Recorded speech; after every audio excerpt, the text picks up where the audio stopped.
наврӯз пайки шодӣ ву сурур шукуфоиву зебоии оғози киштикори баҳорӣ паёми эҳёи табиат ин ҷашни ниёгонро дар ташкилоту муассисаҳои ноҳияи восеъ бо рӯҳияи баланди идона истиқбол мегиранд. дар беморхонаи марказии ноҳия ба ин муносибат иборат аз таомҳои миллӣ хони наврӯзӣ 7 син ва 7 шин ороста намуданд. намоиш ва озмуни таомҳои миллӣ аз қабили суманак, оши бурида, шербинуҷу шарбату шириниҳо хоси наврӯзӣ аз ҷониби аъзоёни комиссия баҳогузорӣ гардиданд.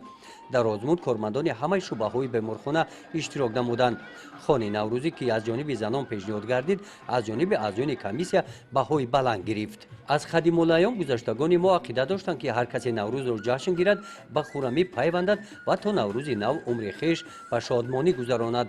наврӯз рӯзи эътидоли баҳорӣ, рӯзи баробаршавии шабрӯз, аз нав зинда гаштани табиат мебошад. бо омадани наврӯз табиат қолини мунаққаш аз гулҳои баҳориро ба мисли чакани зебосанамони диёри биҳиштосои мо ба бар мекунад.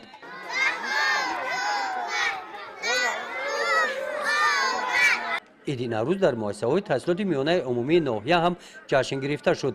дар деҳаи хуҷамомӣ хонандагони муассисаи таҳсилоти миёнаи умумии рақами 24 иди гузаштагонамонро бо рақсу суруд ва сурудҳои тараннумгари ин фасли зебои сол истиқбол гирифтанд.